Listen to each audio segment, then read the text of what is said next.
Hi everyone, welcome to another edition of In the Metal. In the Metal is our weekly look at the world of independent watchmaking, and each time we go out we talk to some of the characters and the personalities behind some of the most extraordinary handcrafted watches that are being created right now, and these are guys that are literally names that would be remembered in 100 years' time, and far beyond that. In the same way that Bregway and people like that have their names are immortalized. I firmly am of the opinion that the independent watchmakers that we're talking about at the minute, are of the same, are cut of the same cloth or out of the same metal. So tonight, we are going to be talking to a young German watchmaker who has really remarkably won a Grand Prix de Horlogerie Genève award for the Petite Aiguille, blew away the competition, big name competition, and emerged as the winner. And we will be having a look at that award very shortly. I am joined as ever from North Carolina by my good friend, Mr. Dan Spitz. And how are you this evening, Dan? What's going on, my furry little friend? I'm here to shave, you know. I'm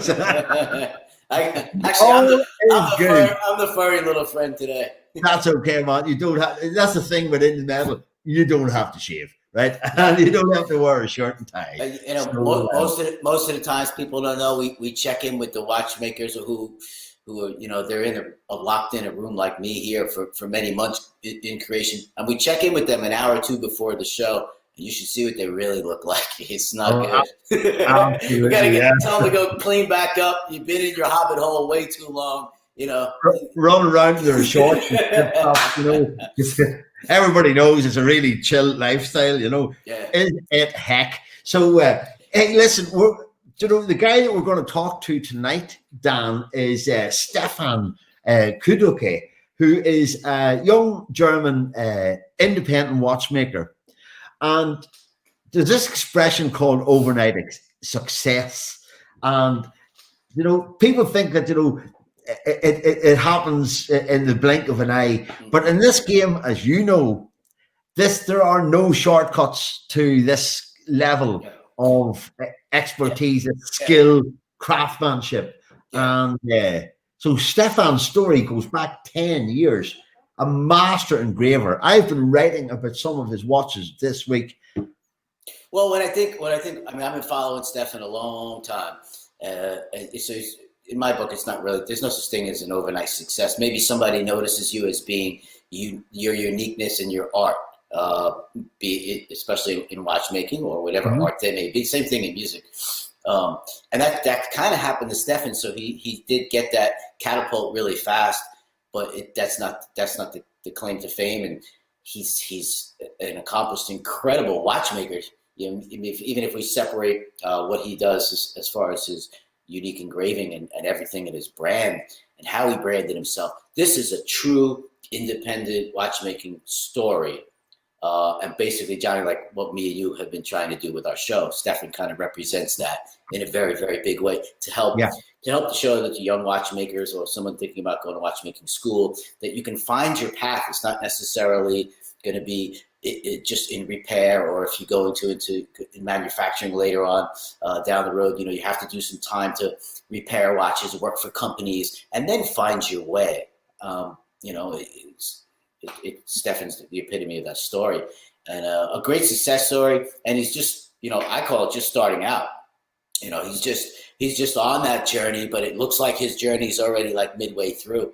It's masterpieces is what he creates. It's metal too. As far as metal, like all my metal friends, if I actually said, hey dude, go look on his website, you got to see his skull watch, is going to blow your mind. Like, he'd be sold out for the next 30 years. Hey, we'll go and have a word with him. Yes, sir. So let's go from Ireland, from North Carolina, over to Germany, and to welcome Stefan Kudoke. Stefan, thank you very much for joining us. It is great to have you on In the Metal. Good evening. Good evening. Thank you very much for the invitation. Fantastic. Hi, Stefan. Hi. Good to see you, bro. Then, good to see you. So, Stefan, first thing is, what is that behind you in that glass cabinet? Yeah, that is the unbelievable, amazing result of the last year, the Grand Prix de horlogerie. So the Grand Prix de horlogerie, the Petite Aiguille, that is one of the most cherished. Yeah, and I have a showcase for that in the workspace here. So that's excellent. Makes me proud. And more. So for those people that are new to collecting or new to what we do as independent watchmakers and at the segment of what we do and our accomplishments, be it takes so long to get where we need to get going, we have this, awards similar to the Grammys, which obviously I have a bunch of those, platinum albums and gold albums and Oscars and all that. And what Stefan has behind him is his. That's what our award is, and the accomplishments that, in our field that are given out in watchmaking. And Stefan's is proud to represent and already have that award, which is incredible. It's just mind blowing. It's a good feeling, right, Stefan? Yeah, of course. Yeah, and I have to say thank you for the jury of the Grand Prix. All good, man. All good. You deserve that and more. And it's just the beginning of your ride, bro. It's just the beginning of your ride. But what I want to show people is it's not just a short ride. You didn't just appear on the scene. Hi, hello, I'm Stefan, the master engraver, and here's my cool, badass watches, and take your award, and then you went home. You have a long journey in watchmaking. You've worked for many companies. So if you could just quickly, catch us up on the history of where you've worked and what brought you to where you are now. Yeah. Okay. I will try to make it short. So I'm starting watchmaking 25 years ago, around, with my apprenticeship in watchmaking. The result of this training was that I was the third best place in German watchmaking in this year, 1998. I received the award for watchmaking. And after that, I was going to, before I learned and worked in a classical restoration shop for watches. And after that, I was going to Glashütte Original, Glashütte Original, and I worked in the atelier for complications and prototyping. So after then, I made my master degree. Then I was going to New York for Breguet, Blancpain, Omega. Worked in the service department in New York for the US market. Then I quit watchmaking. So, and then I was going to the university studying business, and next to the university I started my own watches. So why did you shortly decide to just sever that tie after obviously coming to New York and being part of that big group of, it sounds like you were doing after sales service in New York City, near where I was the head of Chopard over there, probably right around the corner. What made you stop and go back to school and just say, I don't want to do watchmaking anymore? It's always a challenge to do something every day. For me, is a challenge, and to have opened the mind for new things. So that was the reason. I was interested in different things to study business. But was it? Did you or say that's it? I'm done with watchmaking because of the type of work and frustration you were having as a watchmaker? Of was it after sales service? If you could just let me know of that kind of doing the same kind of thing every day and not using all your creative juices, basically. Yeah, of course. It was a little bit boring. So there you go. Same with me. And I was very young because for example in the atelier for complications by Glashütte I was 21. So Then, and in New York, I was 22, and then I studied. Yeah. So how many years did you take off before you returned and started on the pathway of starting your own brand and independence? No, I was not really out of the watchmaking business, because I fixed some watches next to the university. I worked as a watchmaker next to the university, and then I started my own brand next to the university. So I was not really out, but I was out of the big brands. And, control. Yeah. It's really hard. I mean, I've been independent pretty much 99.9% of my time. But I kind of said, I think we both have a little bit of a similar path of we wanted to get into the complication rooms and work and gain knowledge of the things we can't normally get, even apprenticing or working on complications for ourselves, because we can't get those parts, or we just don't see those watches because they always end up back at the manufacturer because they're so complicated. That's why I went and did that and worked under those umbrellas, but it doesn't fit my skin.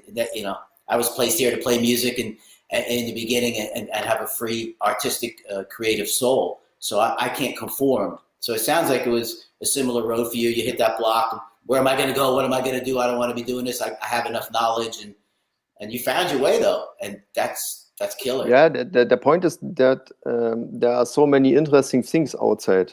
So that's always a challenge to focus on the watches. How did you fall into the engraving part of it, though? Sorry, can you? How did you fall in from repair and working for La Chute Original and Breguet into wanting to take the pathway into being to do engraving? The point is, I was starting with the skeleton watches. I think 15 years ago, around 15 years ago. And if you have the normal watchmaking school, you never learn skeletonize a movement. You learn not engraving. You learn not the finishing techniques. And it's always, for me, it was always interesting to learn new things. So that was the point that I teach myself in every steps and parts of the watchmaking in the business. So you just self-taught in engraving, or did you apprentice under somebody to learn all the little tricks and of the trade kind of thing? Yeah, I teach myself in the beginning, and then I worked with engraver together, and now I'm not alone anymore. So we have a watchmaker, we have an engraver, my wife doing the communications. And now it's all together. I know that feeling, because I remember I worked at Corum for a little while, also in Switzerland. They needed people for Golden Bridge. And I remember the first time taking apart Golden Bridge, and they had a hand engraved one. And then there was also at the Chopard, we had a Piguet, the skeletonized Piguet, which is very, very, Ebosh used at many other companies, not many people know about, but it's a Piguet. And I found that fascinating because they told me, I can do it, but only one other gentleman within the company, because once you carve the bridges, just so people understand what Stefan does, those bridges start to get very delicate. The more they carve away, the structure and stability of all the bridges and plates, everything becomes very unstable. So it's not that it's unstable that once the timepiece, and Stefan, you can elaborate on this, I'm sure. Once the timepiece is screwed together and we're done with it, this is fine. It doesn't compromise anything. But the gentleman and master watchmaker who is engraving and then placing the jewels in, you can damage the watch, instantaneously, because the structures have been cut away, and that's what Stefan does. Sorry. No, I was just saying, I had to sit next to the engraver and learn from him. Be careful here, be careful here. There's no replacements. Of course. Yeah, it's also the same thing if you skeletonize the movement by hand with a little saw. Yeah, you have to, every time you have to be very careful. If you make one mistake, then you damage the watch. So It's skeletonizing, so people understand. Stefan does by hand. It's not by CNC. It's not by any kind of machines. He literally, it's total hand with his hands, old school, and he skeletonizes his movements to look really cool. Maybe Johnny, you could start throwing up some pictures. I know a lot of us have seen his skull watch, which is. It's just killer, dude. It's mind-blowing stuff, man. What you do is here, and which is going to not fill the full screen, but so that's the octopus. That is spectacular. Now I have only got that image there, so if you give me a couple of moments, I will come back to that one and I will blow it up. So is it we can get a better look at it. That's fine, just so people who are not familiar with because it's extraordinary. Can get an idea. This is not like some dude with a stick twiddling something somewhere. Like this is me and Johnny kind of had the honor of Stefan taking time out of his incredibly valuable day, because obviously what he does by hand, every minute, he is valuable to him, as it is to most of us, but. It's not like someone else is making his parts and he's just putting something together and putting it in a case, and someone's making his dial and someone making his hands, and he's getting a box full of parts and he's polishing them all up. It's the complete opposite. It's an extremely time-consuming profession what Stefan does, and takes specialized tools and training. So see, as you can see, what we said, Johnny, right? Stefan's not the new kid on the block, right? He's been at this for a very long time, even though he's young. He's younger. He's younger than me. And your workshop is. I've seen some pictures of it. It's pretty cool, man. You got a nice Hauser M1 in there, a nice, beautiful jig borer that somehow you found somewhere in that kind of condition. You mean the house? The Hauser M1. No, we had the house before, so.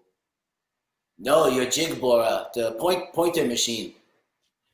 The Hauser M1, the Hauser M1 jig borer. The Hauser, yeah. I bought it 12 years ago from some of my suppliers. Yeah. Oops, sorry. Yeah. Sorry. I'm getting carried away with myself here, so I just meant to upload that. Sorry. So continue, gentlemen. So what I was saying about the Hauser, I know you bought it a while ago, but that's like for watchmakers, that's a dream machine. To have for many watchmakers. Yeah. We all have to have a jig borer and many other machines. And I know you also use a pantograph, right? Yes. Pantograph, some lathes. You found the Coleman, right? Yeah. Pantograph? Yep. That's a really, really, really good pantograph. Also, again, very hard to find in very good condition. So, yeah, of course. But it was. If you want, I can show you just a short round trip in the workshop. Yeah. So. Yeah, take us around, Stefan. It's the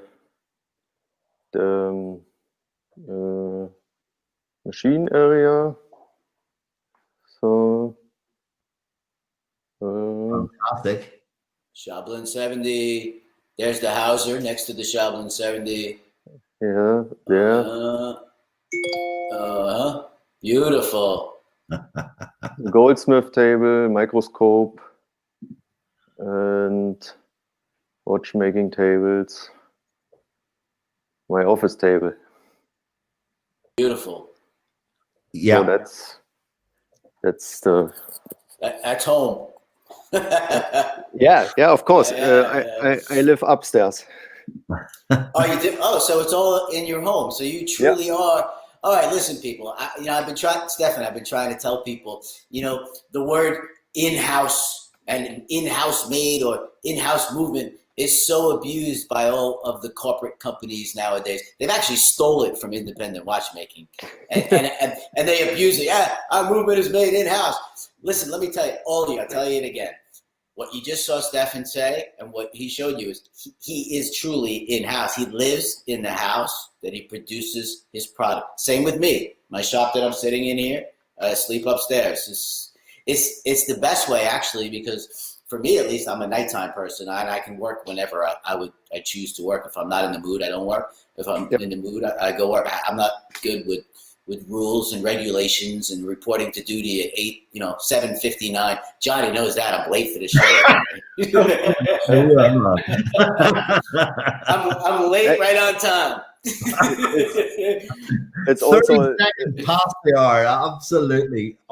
It's rock and roll, man. You gotta go send somebody to get me, bro. It is what it is.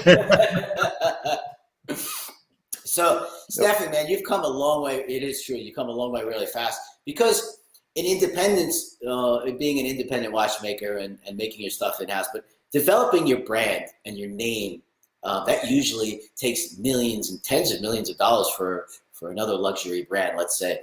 And we do it ourselves. And the reason, I think, not the reason, but the way someone pops to the surface is always a unique property, and always people try to figure out how can I do what that guy did and get there faster. There really is. There's no plan to it. The corporate America, they study it, but for us, we're unique artists, and every one of us is our story. Is who we are, how we've developed, and the product that we manufacture. Or it's not even manufacturing; it's our art. It's an extension of our fingers and our being of who we are and what we are.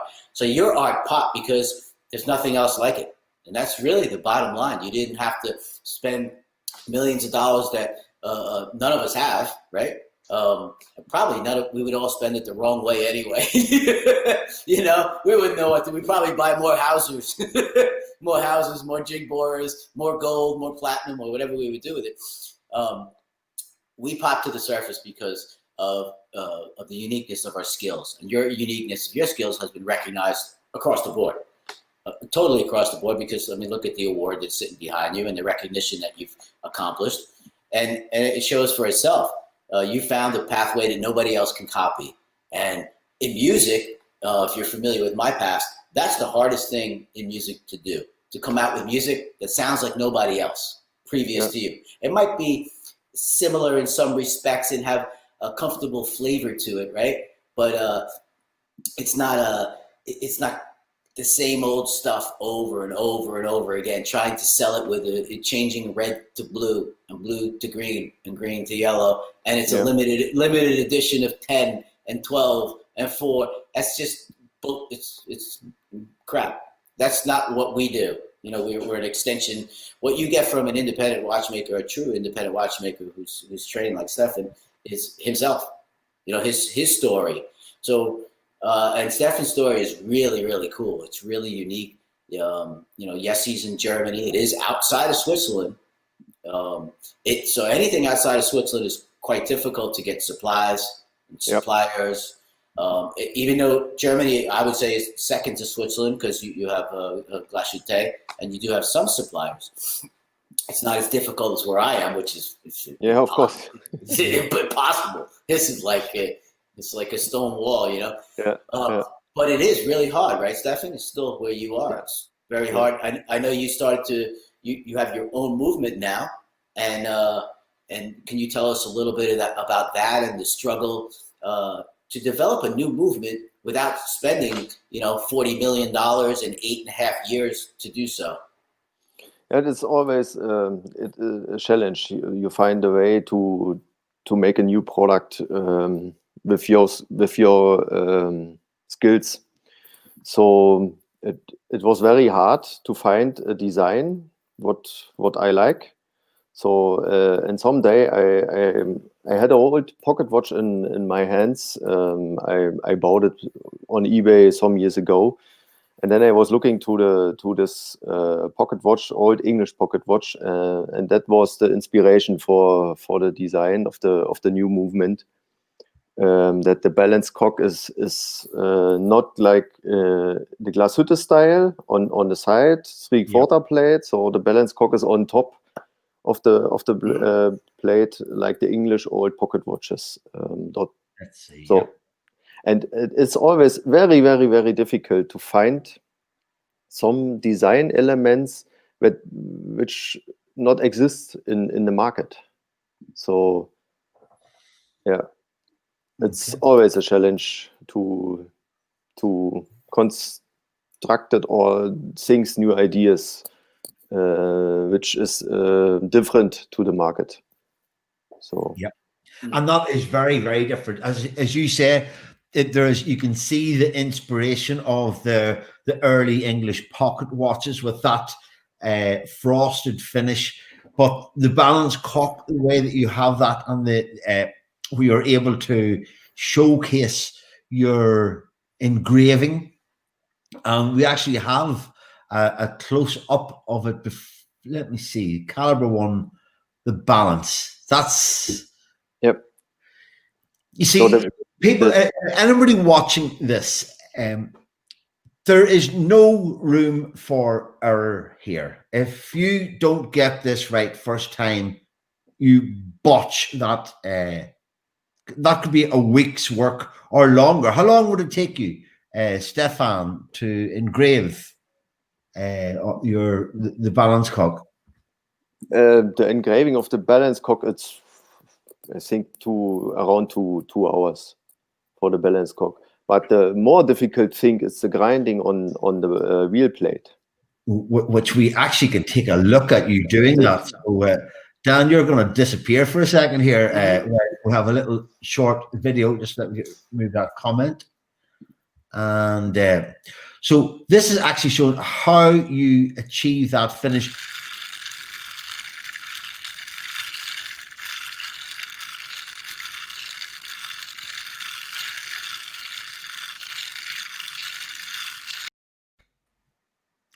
What are you using there? What compound are you using to achieve, or is that a secret? Is that a Kudoke? No, it's not a secret, because if you have a look in the watch market, you see a lot of sandblasted plates, for example. Yes. So and with my technology, you have the glass, and inside a lot of very little synthetic stones. And then you put oil in, and then you have to grind the plate, and you have to push it. If you push too much, then the plate is completely scratched. If you don't push too much, then you don't get the result. So it's always a challenge to push in with the exact pressure, and then you have to grind. And sometimes it takes an hour, then you are fine. And sometimes we work the whole day on the plate, that no scratches on the surface. So that's very hard. It's also your unique kind of grinding, and everyone's unique grinding. It's how big did Stefan make those stones? It's how he decides it should be, and that also represents who he is. Because I know there's different ways to do this. I know Masahiro Kikuno, I think that's his correct pronunciation. He took the very old way of mixing that with water and oil, and then he holds a big, you hold it over the plate and let it and let that drop. And that's what the clockmakers used to do that many centuries ago, and that's been adopted. So we all find our way to make our what we do. Represent ourselves. It's a different technique, and I think you get a different result. So right. That's amazing. I mean, it's all done by hand, and by eye, and a lot of this Stefan might say, it's just some rocks I crush up, and this is how it's done. But a lot of this it has been for a very long time, very secretive of how people do this. Sometimes it's just handed down from an apprentice to an apprentice. It's fascinating. Yeah, it's fascinating to see. It's the cool little secrets is what we're after in what we do here, Johnny, and to show that the cool little secrets are quite different across the board. We can learn certain techniques in school, in traditional watchmaking schools, but that doesn't make them right for us. Sometimes we learn something from a master who will only show it to a student. And this is the cool stuff I like to see. I'm glad you got that video. Thanks for that, Stefan. We really appreciate that. That's cool, without a doubt. So you're working with to do your new movement. You've worked with the Habring family and Langenhain, eh? Not Langenhain. I'm friend with Marco. Yes. And we do cycling together. So and we discuss some watchmaking techniques. Yes, but not working with Langenhain because Marco is no longer there. Yeah, no longer there. He's on his own. We all can't wait for his next creation. But they produced some plates in the past for the new caliber. Yes. Oh, okay. In their separate movement company. Well, that's that UMG. Yeah, UMG. Great company. Good stuff. Good, very good. Because Go ahead. No, I'm finished. Oh, so you work with Habring on your design, collaboration to make it happen faster, correct? Yeah. Okay. Yeah, it's correct. We are friends with Richard and Maria, and we work together. We share some parts of the movement because then we get a better result. And relationship to the suppliers, because there is no ATA parts inside of the movement. Everything is from outside of the Swatch group, for example. So it's completely independent. And we share some parts, and we have the same suppliers, and then put it together. So people understand this. This is part of the struggle, Stefan. I try to show how hard it is for independent watchmaking to do what you do, to do what we all do, to take it to the next level. Right? We all have to start somewhere and get our art out there somewhere, and we all have to make a living at what we do. But our goal is to be really independent, and that means having our own in-house movement. Some of us don't know about or don't have no interest in learning CNC and how to program it, and the expense of the machines, the monthly electricity bills that are astronomical, the tooling, the setup. We're comfortable with our traditional watchmaking machines, and we can work really fast, and because we're comfortable with them. Then some other people, they want to venture off another way and another way and another way. But there are people that are beautiful behind the scenes that we need to let other people know. Like the Habrings, who they don't need to help Stefan, right? They have their own business and they're very busy, but they take the time to go out of their way to help Stefan because Stefan's already busy with orders. He can't stop his life, right? Yep. And go back to school again. Yep. So this is, I know I'm talking a lot, Stefan, but I hope I'm translating things that you want to say a little bit about independent watchmaking. Your English is better than my one. Yeah. Maybe a little bit. It's a little bit metal, bro. But what I'm just trying to say is that collectors who are trying to understand us and get inside our artistic brains, that it is a struggle for all of us. Stefan might be smiling now. I have my new movement. It was a long road for him. He had to find someone to work with that he's comfortable to work with, and into the future, and trust that he can get these specialized parts outside of the Swatch group, meaning ITA, to continue for years and years and years and years, and then find another company to work with all three to work with him in the Habrings to manufacture those parts in small quantities. That's the struggle that we all have. 5 of these and 10 of these and 20 of those.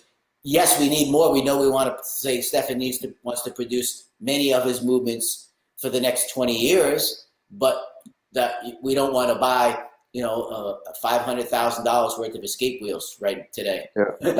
For example, for the collectors or watch buyers, if you in Switzerland you have some suppliers. If you call them and then you say, okay, I need 20 pieces or 50 pieces, they don't speak with you. So they say, okay, if you want 10,000, then we can work together. Yeah. Right. So, and that's always a challenge. It is, but you know, I think it's fantastic.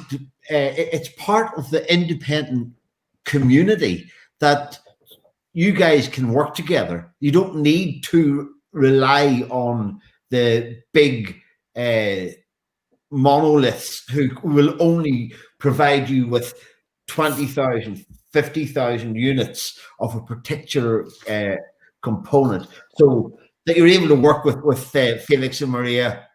You complement each other, and I think it's fantastic. But that is part of that ecosphere that independent watchmakers exist in. And I for me, there's no problem with collaboration between what some people say. Oh, you didn't do this or you didn't do that. But man, the fact is, what you are achieving is already breathtaking anyway. So here, sorry, No, just a thought on that. What collectors have to understand is that we're all different artists, just like another art field. We all do things differently. You know, Stefan has to have a lot of time at the bench doing what he does best. So for him to set up CNC and be in charge of all that, that just takes away from his time making masterpieces, carving by hand. You know, so we have to partner. We have to partner to survive as well. So I want to bring to the forefront all the people that are not selfish, that are loving people like the Hobrings who have time to help others. And we hope that continues on behind the scenes for all of us, so we can get small supplies of things that we need, because otherwise there will be no independent watchmaking. But the big brands have pushed us to produce only one or two or three watches per year. So exactly. And that's not healthy for anybody. Because you have to wait till somebody dies, and then your watch escalates in price, and then you never get that money. It's at Sotheby's, you know, Kudoke sells for $2.2 million. You know, you don't get that money, you're dead.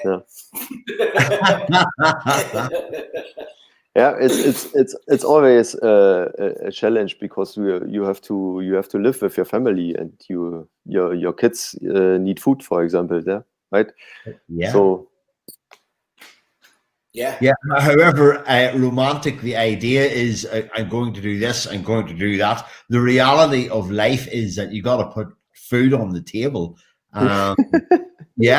So but look, the way you're doing it, I'm looking actually for an image of the gold octopus with the engraved tentacles, but some people are asking us to show a few more of the pieces of your work. Dan mentioned the skull. So you also asked earlier on, Dan, what was how come you gravitated towards engraving in particular, and to specialize on it? I look at the free octopus here for a start, because to me, looking at that, the engraving on those hands, the engraving throughout, but particularly the suction cups on the hands, and it's just extraordinary. And to me, I don't know what's the process there. How long does that take, Stefan? For example, these hands are completely handmade. So the first step is you take a metal plate, then you cut them out with a little saw. Then you engrave the hands, then with the suction cups, then you hammer. So next to the suction cup, the area is hammered. Wow. And then you polish everything. Then you make it blue with fire. And then you polish the suction cups under the microscope, that the blue color, it's gone. So then you get this result with polished suction cups. Inside of the suction cups is the blue color, and outside next to the suction cups is also the blue color.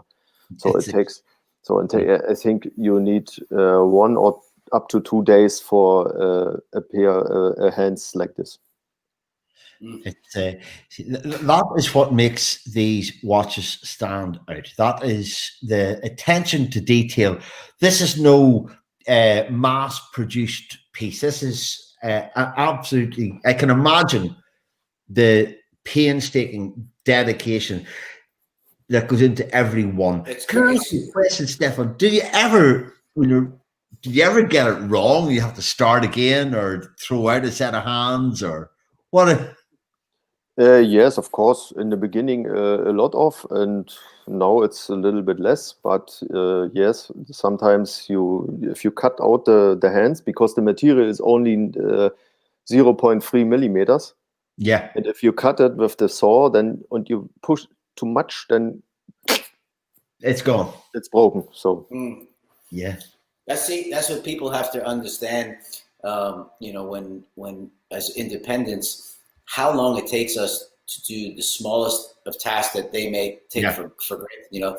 You look at a pair of hands from Stefan, and that's 2 days of a human's life. So every time you look at your octopus watch, if you're blessed to have one, you get 2 days of Stefan's life on your wrist. So when someone says, "Oh my goodness, I can't believe what this timepiece cost," once again, independent watchmaking of what we all represent as true artists, and that's what Stefan is. He's a true artist. It's not about wearing a watch. None of us need to have a watch to tell time anymore. We have our phones, and time is all around us wherever we happen to go.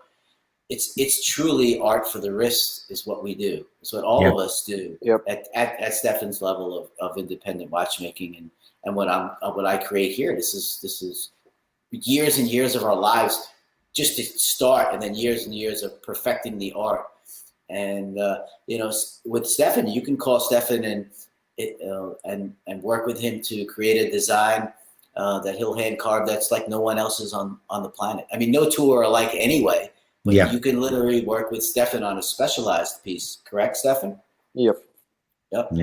So when you say no two pieces are the same, I'm sorry for cutting in again, but Stefan, talk us through the likes of the. Yeah, that's what I'm talking about. That's metal, bro. That is the real skeleton. One of I think I developed the design 10 years ago. So that was the reason was the word playing with real skeleton, because you have always the skeleton watches, but there was no real skeleton with bones and skull inside. So that was my idea to create this piece.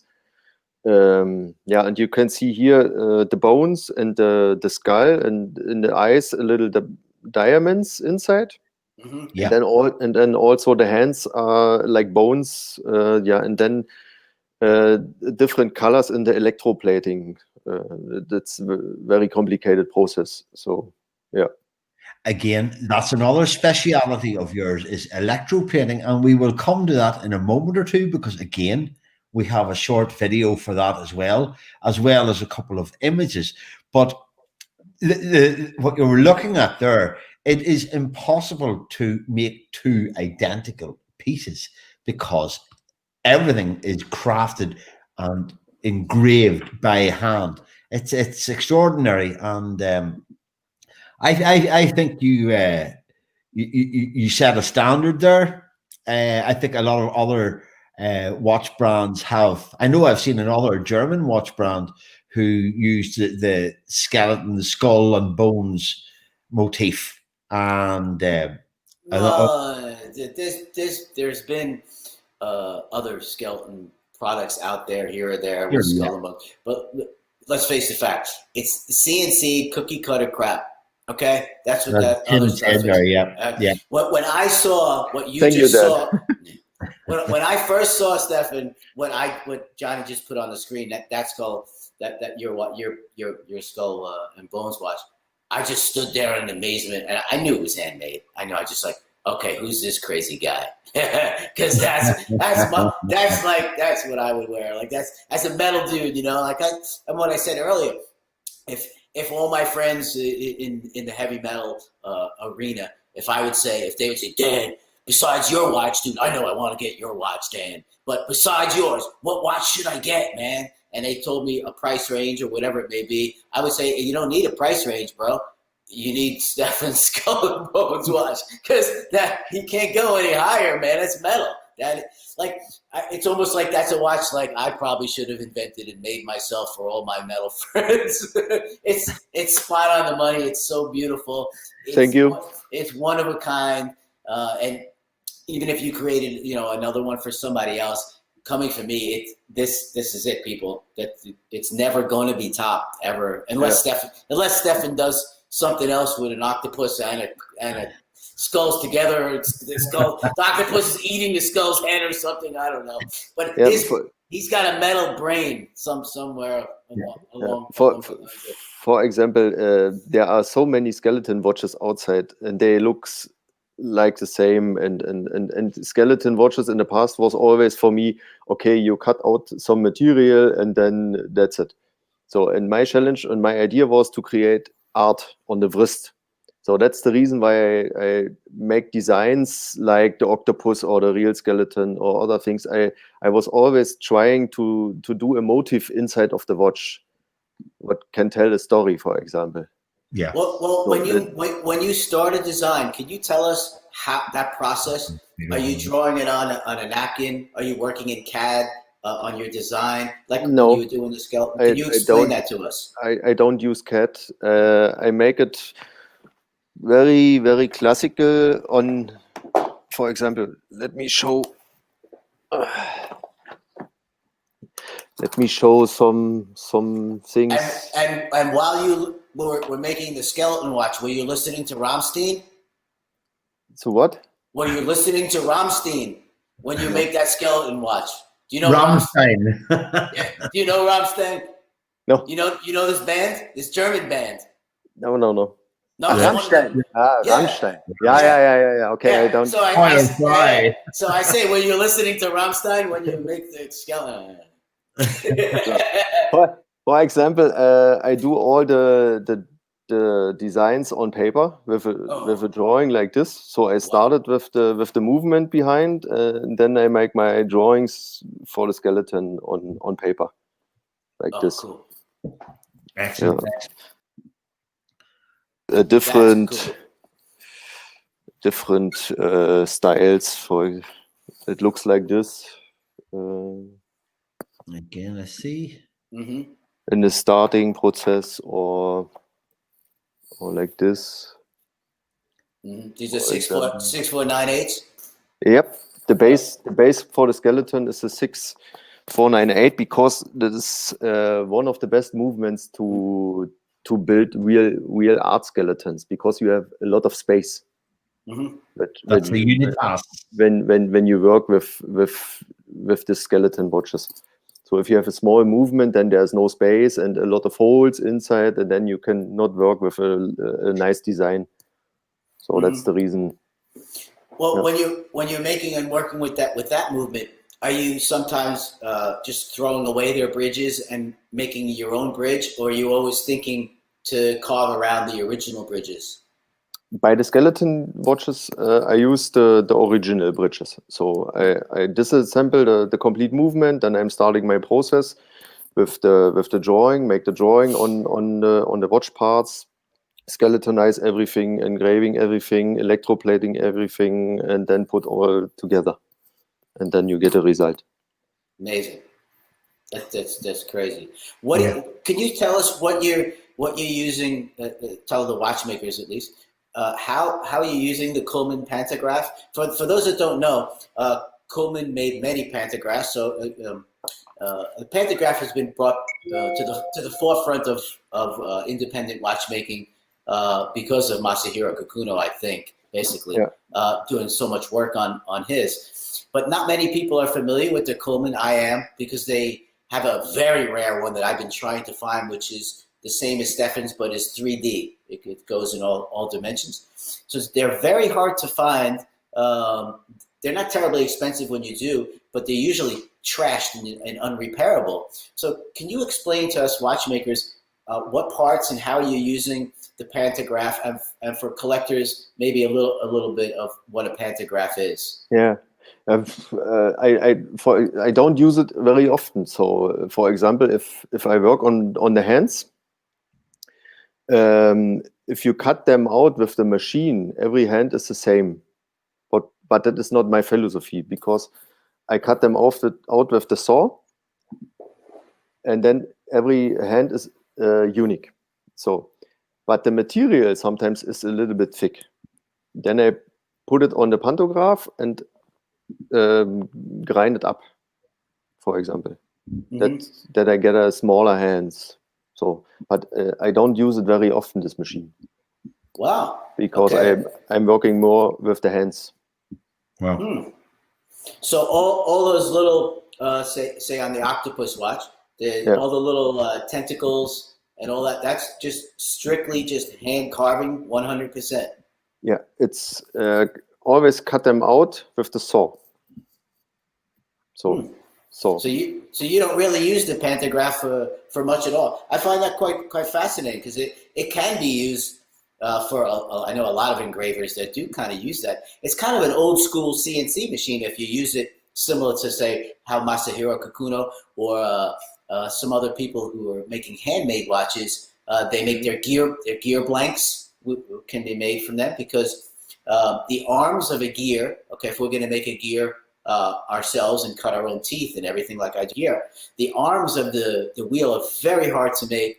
Not for Stefan, because he's every day, all day working with his handsaw. But for most of us, we know how to do with Stefan the basics of what Stefan might do. We would be like a little baby infant sitting next to him, because he's the master.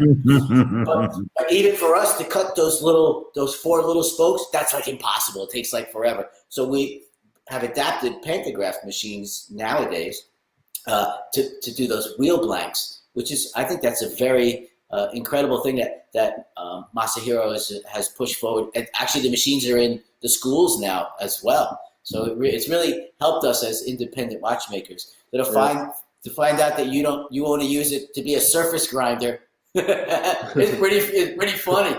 Yeah, well, this is I think what tonight it's having seen how Stefan achieves his the finish of his bridges and things like that everybody does things in their own way, Dan.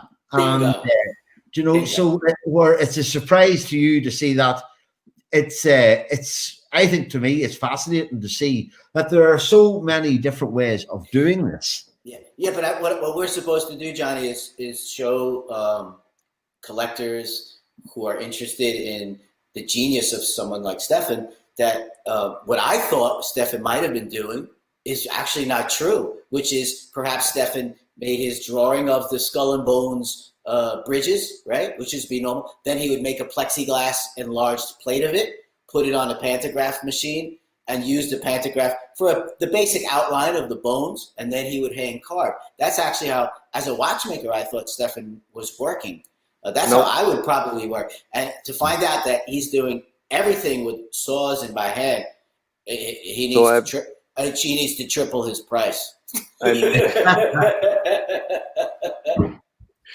So I use a paper drawing, and then I have a little needle, and make the drawing by hand with the loop on the movement plate, and then I cut them out. Wow. Crazy.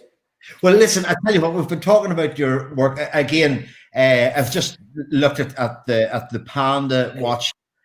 We'll take a quick look at that, because I think we should move on, because that was the early part of your career. Well, it still is, but there have been developments in recent times as well, which have led to your that amazing award that is sitting behind you there, Stefan. And that was the introduction of the your handwork collection, which was your K1 and the K2. The K2, Dan, I'm sure you're familiar with, is well, there's the K2 Nocturne, which was sold out in one day, 20 pieces sold out in one day last month.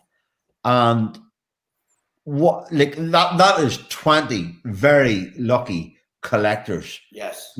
Getting their hands on that beautiful piece. Congratulations, Stefan, on that. Thank you very much. It was unbelievable.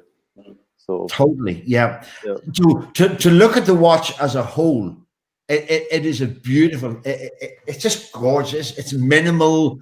It's I think the dial is almost Spartan, but the image doesn't really do it any justice, if you like, because the dial actually changes color, doesn't it, depending on the light reflecting off it. So it's dark from that angle, but it's silvery. Yeah, baby. Now we're talking. So that's it's hard to see it with the reflection, but my goodness me, some lucky guy is gonna be, or lucky person is gonna be getting that's gonna be on its way to them. But look, the bottom line is, again, independent watchmaking, right? We are artists. Finding exactly what represents us along our path and being able to offer that love to you as a collector is what we are. That's what Stefan is. Stefan has certainly found his persona. You can call it branding, but we don't really kind of want to use that. That's like for, I think, commercial type people. You want to use it, but it's really our art, and that is it at this point in Stefan's life. That's his art. That's how he feels inside to represent who he is and what he does along our long journey to learn what we do. It's a very, very incredibly difficult job. Now, look, I can speak a little bit because I've had a previous career that is not so easy to do what I did and accomplish where I've been and what stages I've stood on, or have a song playing on planet Mars, on a NASA lunar rover, you know. So I can come from that side, come on this side, because I know people over there who work so hard day and night, you know, practicing their instrument every waking breath they have. That was me, right? And it's the same thing in Stefan's world. Okay, we live and we breathe this, us true watchmakers. So what you're getting is not just, oh, it's 4 o'clock, cool, yeah, cool watch, and then next month, you know, the dude wants something else. You literally are getting our soul inside a capsule that just happens to fit on your wrist. So support Stefan. I know he's all sold out already. Support, buy next year's timepieces. Support what he does. You know, totally. It's fascinating. Well, Captain Forrest actually asked a question there about the hand, which I really want to get into your own. Like, damn, there's nearly an hour, Stefan. I'm sorry. I hope your dinner isn't sitting getting cold somewhere. Like mine is. I don't care because I want to ask him more questions. As you say here in Ireland, my dinner's in the dog. So, so Captain Forrest asked the question. Captain Forrest, always welcome. Brilliant, a very regular visitor to watch, to see what we're up to. So, the infinity hand. Yeah. So that's part of your identity now, the infinity logo. That's the infinity logo, yes. When I developed the new line, the Handwerk line with the Kudoke 1 and Kudoke 2, I was looking for a symbol in the watch what I can use, what stands for time, for example, and what I can use in the hands or in the movement. And then I was looking, is it still existing in the watch business? Is somebody use it? And then I find the infinity symbol, and nobody was using it in the watch business. So that's the reason why I include it in my design. And now it will, for me, it has to be in the future icon for our hand, or some symbols in the movement. If you go on the back side of the movement, you will also find the engraving infinity on the balance cock. Yeah. Because the symbol for timeless has to be in the watch. So. It's, what are you making your in your in-house movement? What are you making the main plate and bridges out of? Is that German silver, or are you plating this? That's plating, because it's electroplated, and for example, in a normal collection we work with yellow gold, and for the limited edition it's white rhodium. So there are brass main plates and bridges, and then you are rhodium plating. Yeah. Are you you rhodium plating in your house? Or, yep. Oh, okay. Yep. I do the completely electroplating by myself. Let's have a look at that too, will we? And so, because we still have plenty to go through here, Dan. Do you want to talk us? Well, when I play the short video, we go mute, so you can tell us after we've had a.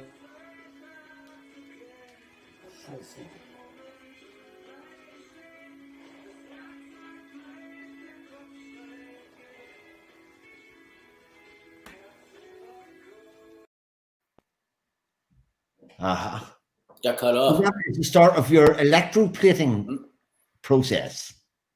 Yeah. The part was the 24-hour disc for the Kudoke 2. Okay. And yeah. You have 3 different colors inside. So the stars and the moon are in white rhodium. Then the sun and the triangle in yellow gold, and then the night disk is in black rhodium.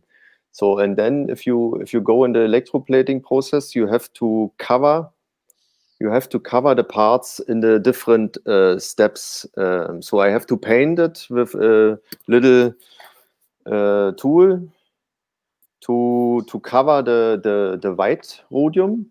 So, for example, if you see this picture, the next step will be yellow gold. It goes in yellow gold, and you have to cover with the red color the stars and the moon, for example. Yeah. Stefan, where did you learn the process of doing this and of rhodium plating and doing it in the series of steps like this? I teach myself with some books and a lot of hours in my workshop. a lot of scrap metal, right? Yep. Yeah. See, again, this is the point, Johnny. We're trying to get across to people is there's not always a book for what we want to do, and we just have to go for it and see how it works out and figure out our own way. We can't be taught everything in a school. And rhodium plating is like an art within itself. A lot of us don't like to do it, or it's an expensive setup. I have a setup here that I'll be using for my timepieces. Some people opt to, and that's why I asked Stefan, some people opt for German silver main plates. It's beautiful, it ages beautifully, and they don't have to do any rhodium plating. So it cuts that step, completely out of the process. Yeah. So for some people it's an easy way out, and other people just kind of like that A. Langenson kind of look to it. Rhodium plating, it's a very long process, and Stefan is doing this just for his moon disc. It's not just dip it in gold and it's plated. It's many steps. The paint that he's painting meticulously has to stand there is a protection. So for example, you need 2 up to 3 hours per disc. So per disc. For example, I show you Let's have a look. The little tool. Wow, that little thing in the center of the screen. It's a hair. One little hair. It's like what we use to turn the balance wheel when we make the hairspring flat. Yeah. I mean, it's beautiful. It's not. Yeah.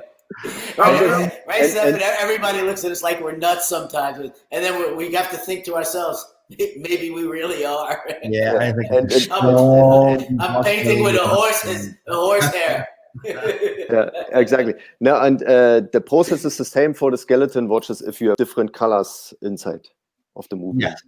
for example, on the Panda, where you had the white rhodium and the dark rhodium. I'll just put that back up 1 second again, because in the Panda there's two different. For example, if you have a look in the eyes of the Panda, there is black rhodium and white rhodium in the eyes, and you have to cover the white one, and then the next step will be the black one plated. So you have to actually cover the whole Panda himself and everything. Yeah. Oh wow.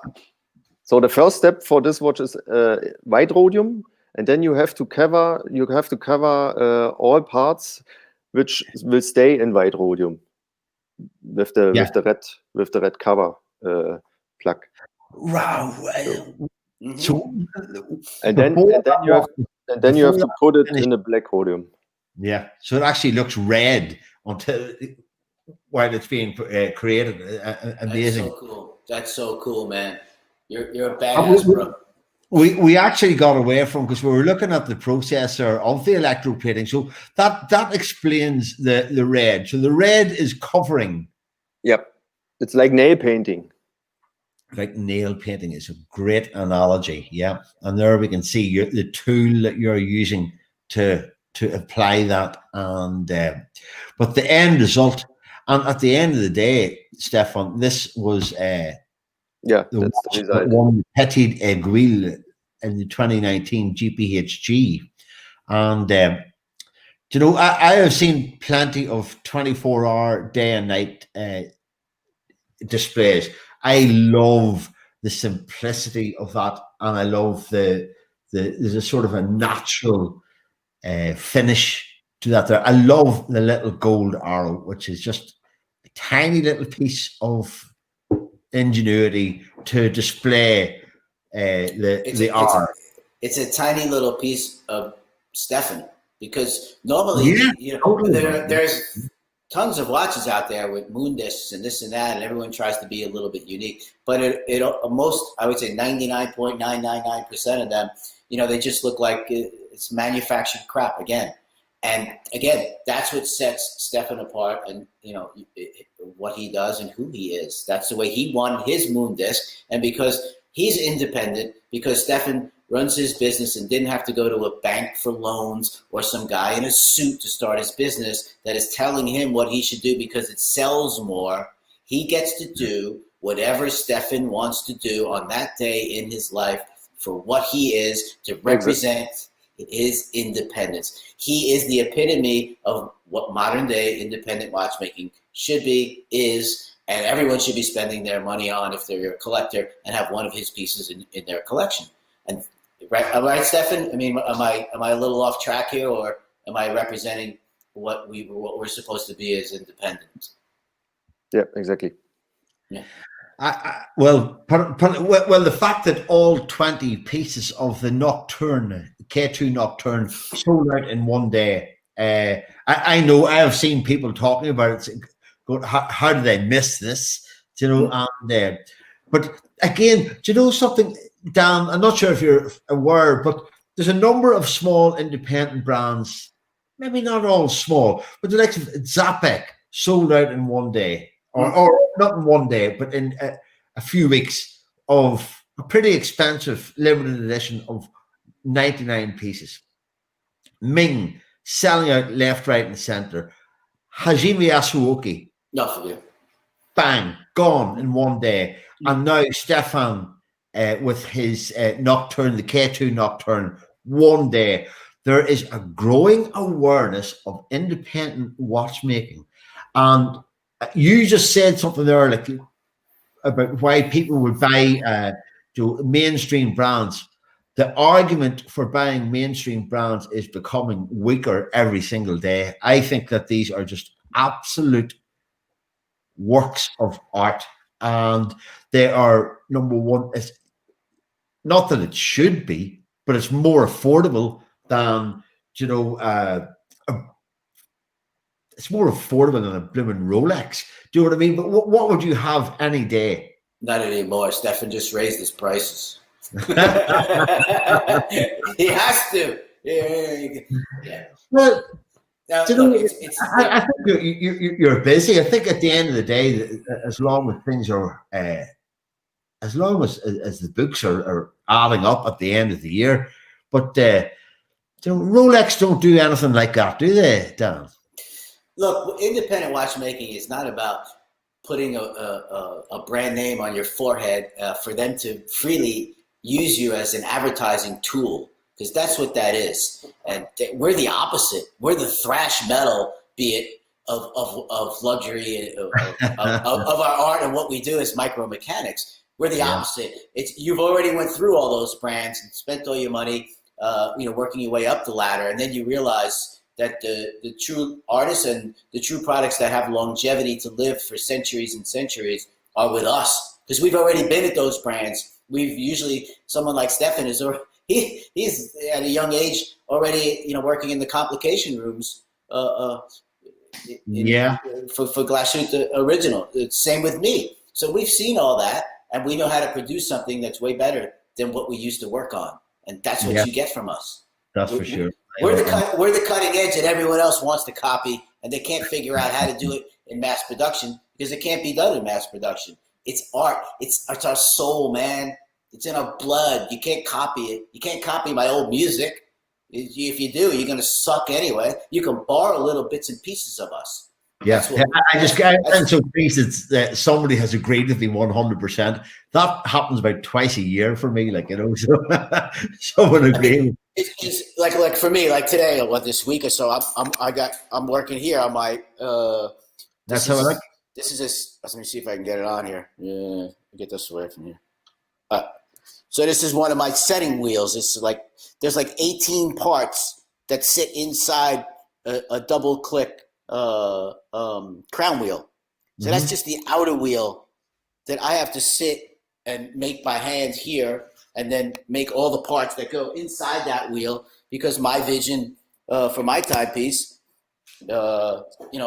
is different than somebody else's. I want to make sure. I've run into many watches where the click spring breaks and the escapement is trashed. So mine has a double safety and all this other stuff. So our heart's in that.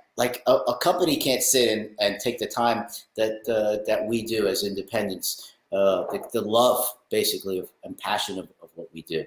We're a different breed. We're a little wacky. That was it. I know, I heard I read an interesting interview with Max Busser during the week. He was interviewed on World Tempest. And Max, we would all surely agree that MB&F are probably the highest profile independent brand name out there. Small school. I know we could argue that Patek Philippe are independent, that Audemars Piguet are independent, and things like that. But MB&F, so this sector of the independent industry, and Max, for all the awareness and all the high profile at MB&F, Max reckoned that only about 5% of that luxury watch buying sector know that MB&F exists.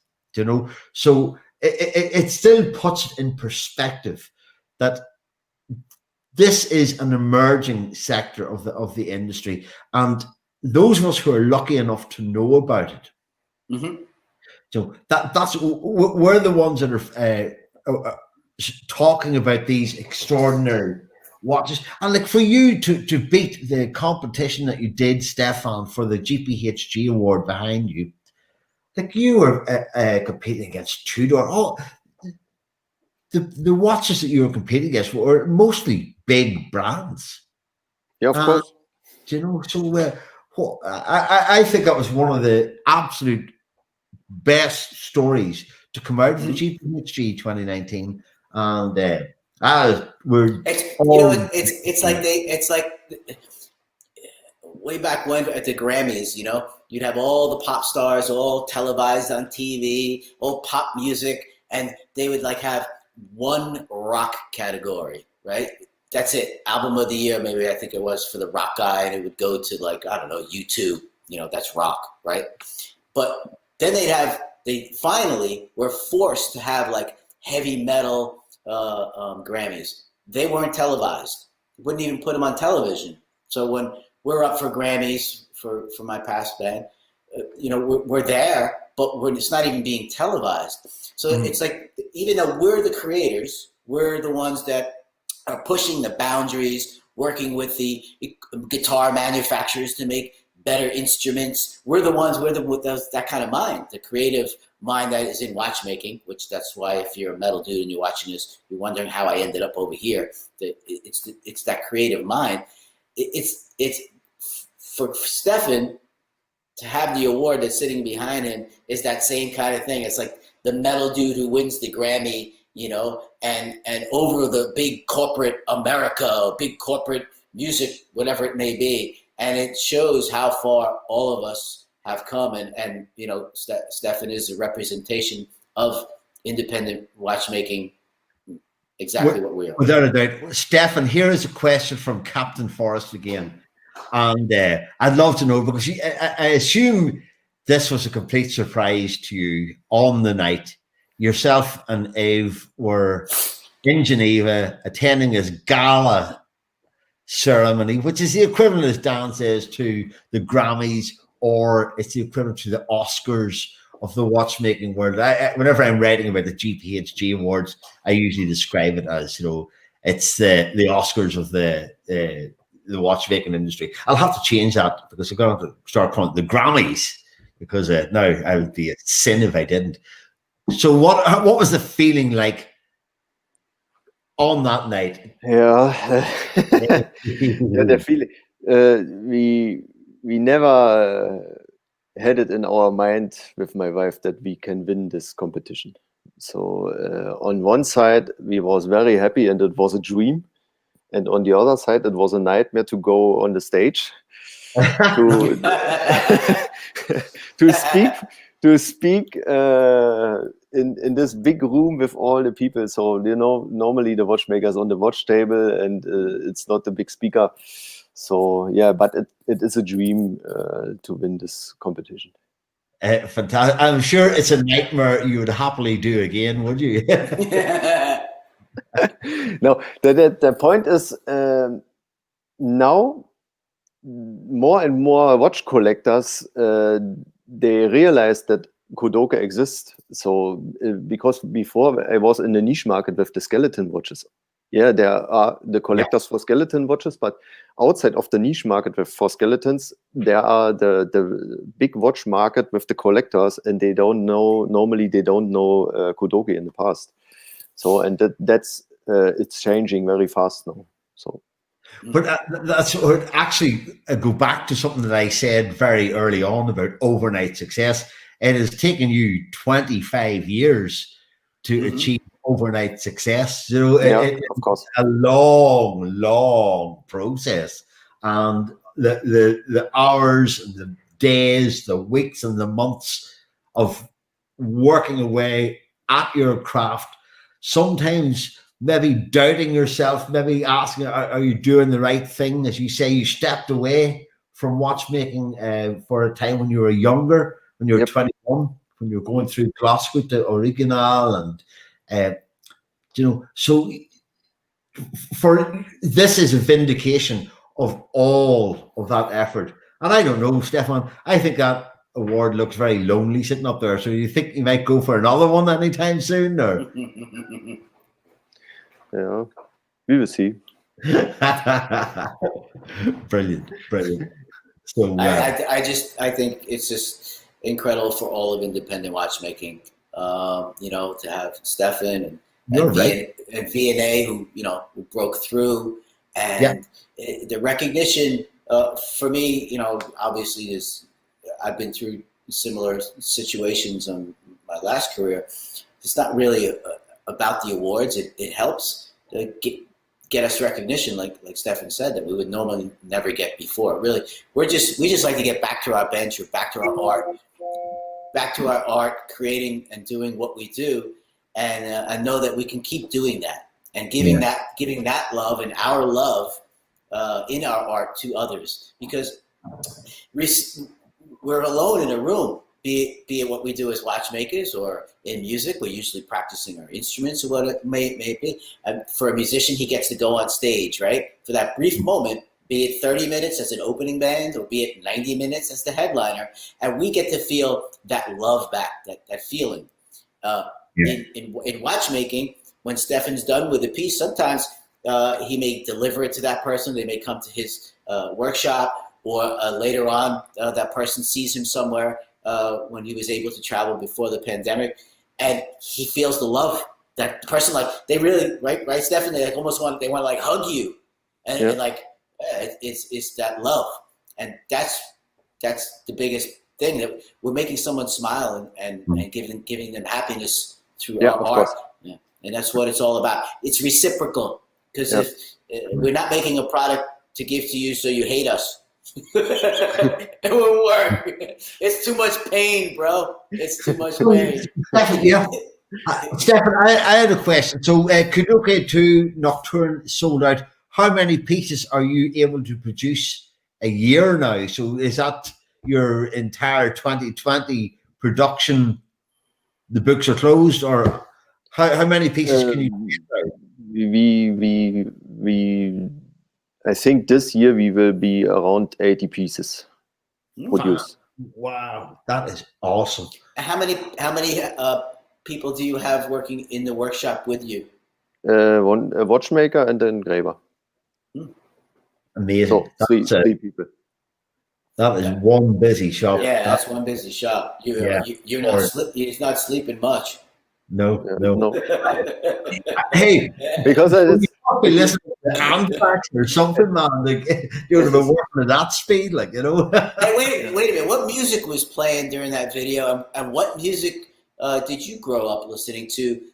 Do you listen to music when you work in the workshop? Yeah, of course, classical music. Yeah. Oh, okay.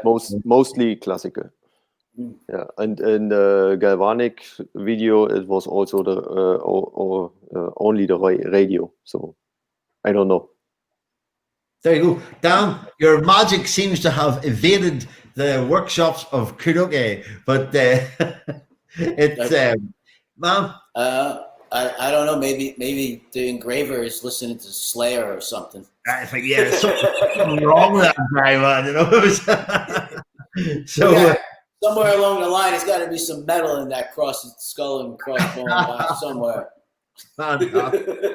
Listen, we have, again, as per usual, our hours have 80 minutes here at least.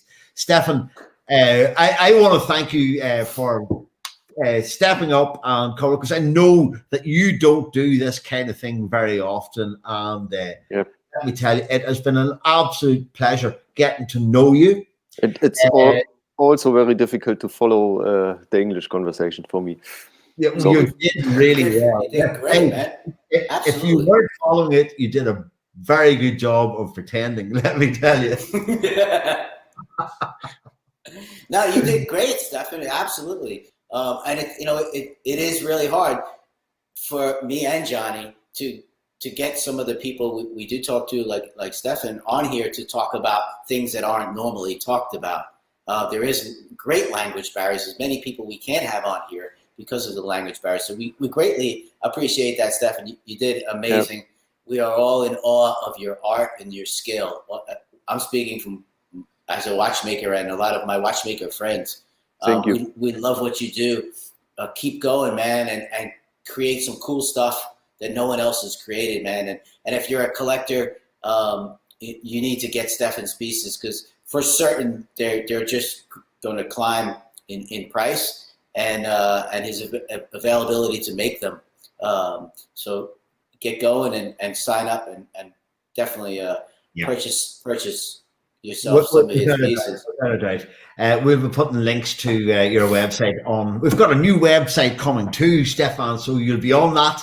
And we will obviously have a link to your interview and to your website. It's fantastic to have another genuine independent watchmaker who does it the hard way, who puts your heart and your soul, your blood, sweat, and tears into every piece that you you create. It's fantastic to have a GPHG Aiguille winner for you representing the independent sector. So brilliant. So listen, thank you very much indeed, Stefan, for joining us. Thank you everyone for watching In the Metal. We are back again next week. We're continuing the story of independent watchmaking from behind the scenes, and so we hope that you enjoyed tonight or today's show, depending on where you are, and really look forward to seeing you again next week. But wow, what an honor to have yet another absolute star, Stefan Kudoke. You're the man. Thank you so much. Thank you very much to all. Bye bye.